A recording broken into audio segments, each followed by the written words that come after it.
Yo, welcome back to the channel. It's the Overcomer Dad channel. Just got a short story on and something I witnessed out of my son, who's going to be 10 this year, at a church function that gave me pause, gave me a reason for a little bit of concern. It bookmarked something in my mind where I said, I had to address it real quick with him in the moment, but I needed to spend a little more time with him on it. And what happened was he was at a youth event at his church, and it was all like bouncy castles and playing dodgeball and things like that. And it was, probably maybe 20 kids there, and boys and girls mixed, and anywhere from 6-7 years old to probably 11, 12, something like that. And I'm walking around just kind of keeping an eye on him, and there's this little bit older kid there. He's probably on the high end of the age group, maybe 11 or 12, a lot bigger than my son. And I'm walking around and I'm watching, and I see him throw a dodgeball at my son. And then I see my son take a dodgeball and throw it back at him. I'm like, all right, cool. My boy's got somebody to throw, dodgeballs at each other, right? Because my son he's a physical kid. He likes to get after a little bit and compete and do that kind of thing. So at first I'm like, all right, good. He's got somebody on his level with it.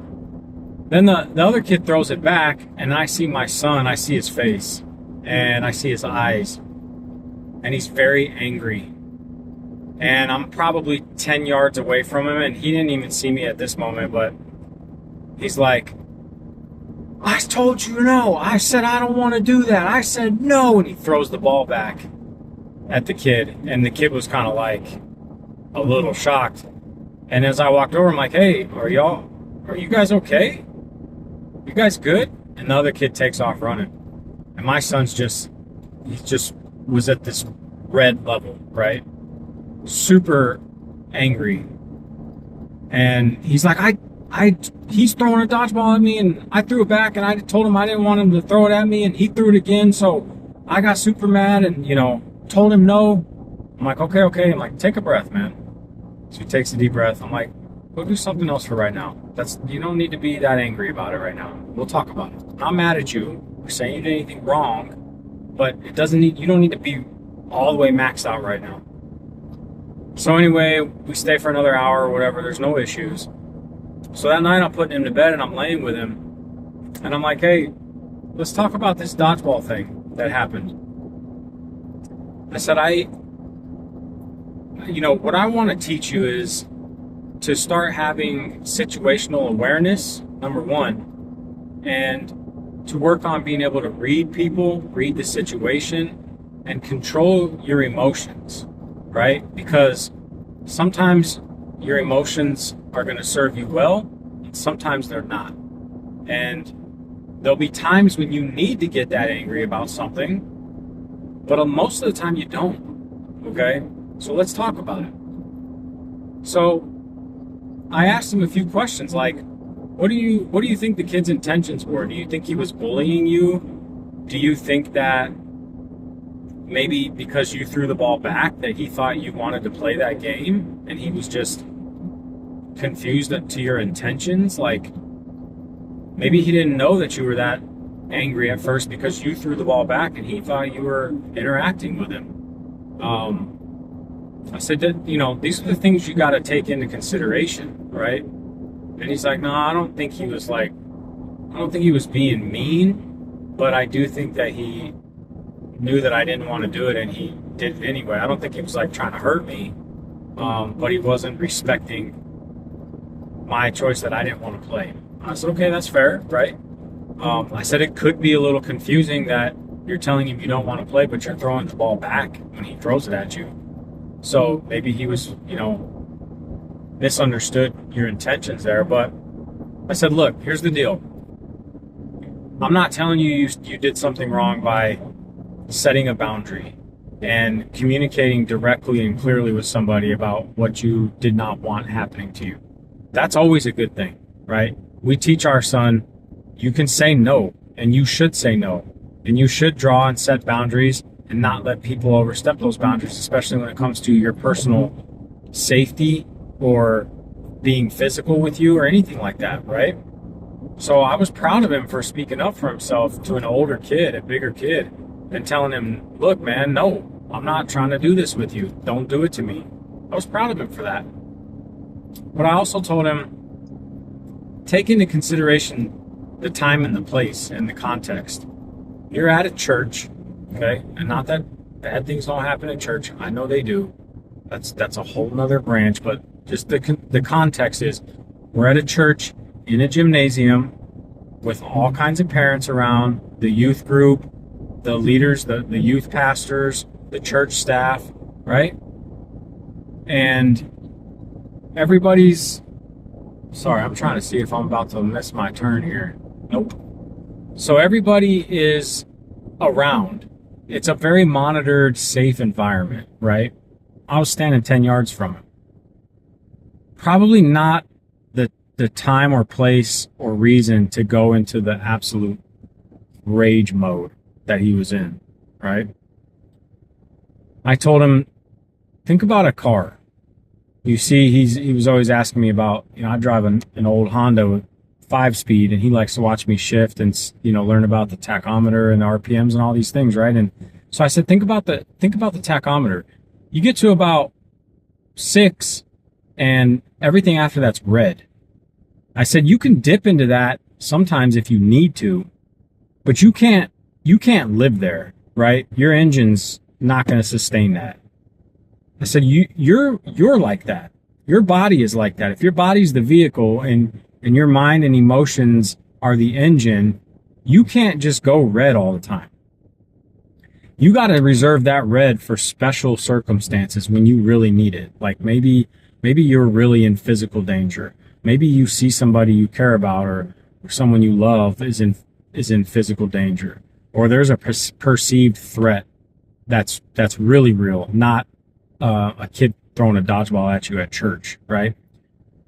The deeper thing here that I'm learning is that our bodies don't really know how to differentiate those things right off the bat.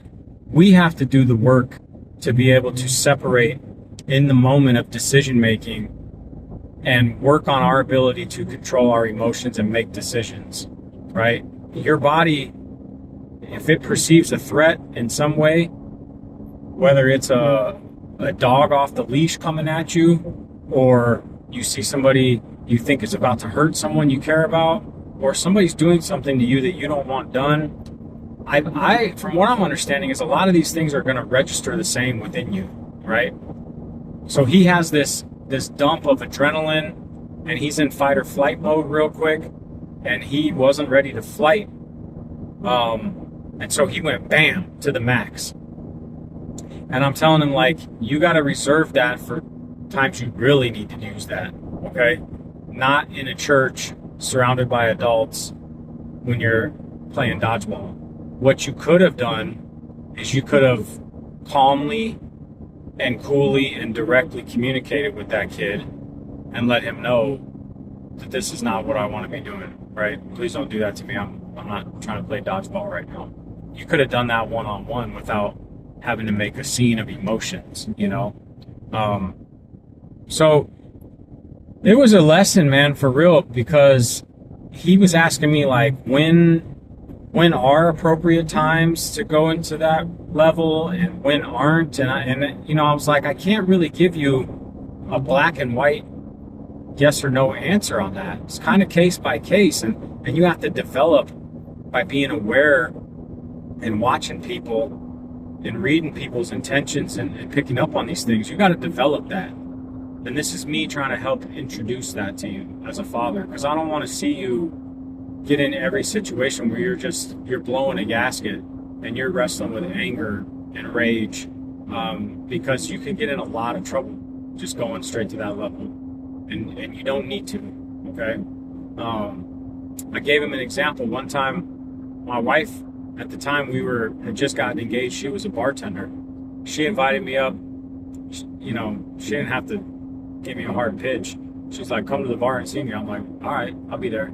So I used to come up and see her and sit at the bar,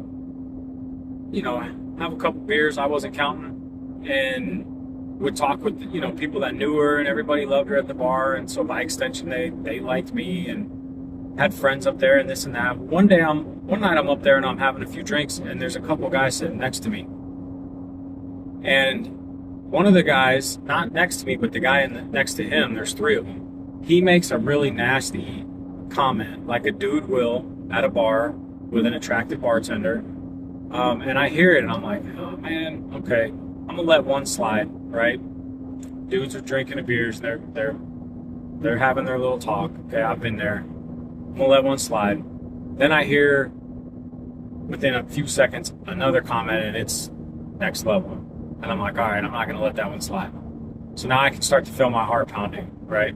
I can start to feel, how am I gonna address this, right? I'm starting to get that fight or flight mode.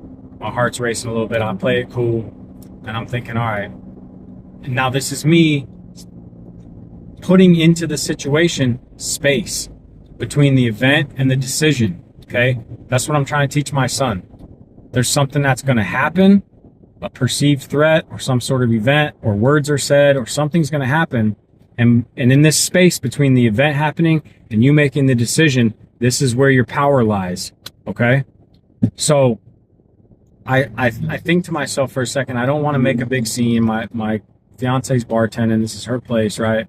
So, but I'm also not going to stand for sitting here and listening to what this dude is saying.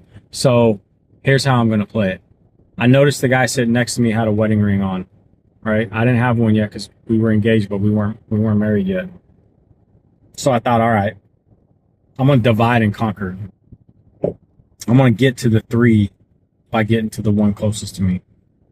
So I tapped the guy on the shoulder, and he kind of looks over, and I'm like, come here real quick, man. He's like, what's up, man?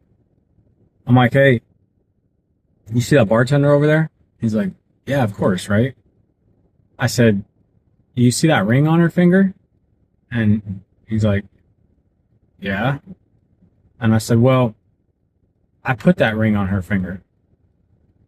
And he's just kind of looking at me, and I said, I see you have a ring on your finger, which probably implies you have a wife or, you know, a woman you care about at one point or another, that you put a ring on her finger. Would you want to be hearing the things that your boy is saying about your wife from somebody? And he's like, no, I wouldn't. And I said, I'm not trying to start no shit. I'm just letting you know that I don't want to hear that anymore either. So if you could do me a favor and let your boys know, cool it on some of those words they're saying, that I would appreciate that. I'd respect and appreciate that. What do you think? He's like, yeah, man, I understand. It's cool. I said, all right, I appreciate it. So I got up to go to the bathroom, right? I needed to cool off for a second. But on my way to the bathroom, I had stopped by 2 or 3 guys that I knew and was like, yo, keep an eye on me, because I don't know how this is going to go. They're like, we got you. Anyway, I go to the bathroom, use the restroom, get some water on my face, take a few deep breaths. I'm like, okay, let's see what we're going to walk out to here. When I come out, walk back to my seat, the side of the bar is empty. So I sit down, I drink my beer. My fiance comes over and she's like, all by yourself, huh? I'm like, where'd these guys go? She's like, I don't know, they just asked for their tab and hammered their drinks real quick and bounced. I was like, huh. So that's when I told her the story. I told my son that story, right? I'm like, that to me is an example of being calm, cool, collected, right? Calculating, all the C's, I guess. That's an example of letting your emotions and your thoughts and your brain and your decision making work for you and not against you, and not just in a reaction mode. And I said that could have went different. Maybe they were like, hey, screw you, guy. Maybe. And then we would have had to figure that out. But it didn't break that way. But I do know if I'd have just popped off and probably taken it from 0 to 60 right away, there was a more likely chance of it developing into something it didn't need to be. So, it's just an important lesson for us as men, right? we always are eyeballing dudes, and you can feel it, right? You get around a group of guys, dudes size each other up, and you know I got one of my best friends when we were growing up in our young 20s. We used to go to the bar and have a couple of drinks or whatever, and we'd meet people or introduce him, and he'd always be like, "You think I can take him?" That was always like his prerequisite. If he could take him, yeah, we could be friends.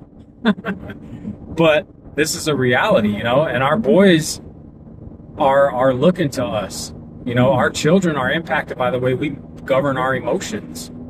And, I grew up around a dad who was a tough dude, tough guy, and didn't mind fight. And sometimes could use his temper and his anger in his favor, and sometimes it was destructive, right? And so I have some of that in me and some not, but I can see it in my son that he's, he works out a lot too for a 9-year-old. He goes to this gym for kids, and they get after it, and he's a real physical kid, and I can see that sometimes he's just like wanting to release that, and I want him to be able to harness that and weaponize it in a healthy way, and not where it's going to be destructive for him. So that's my encouragement for you, is take inventory of yourself and your emotions and your strengths and weaknesses. It starts with identifying the behavior, right? Once you can identify it and name it and see the pattern of it, now you can start to create that space between the thing, the trigger, and the reaction. And in that space is where your power is. Separate yourself even for a few seconds from the decision moment, and you'll start to have more power over these things. It's an important thing for all of us. So the Bible talks a lot about self-control. Proverbs, read Proverbs, man, and talk about what rage and anger can do to be destructive. I've seen it. I'm sure a lot of you have. So that's my encouragement to you. Take it to the Lord, find out what it is you need to keep working on. Do it for your children. And it'll bear good fruit. All right, grace and peace.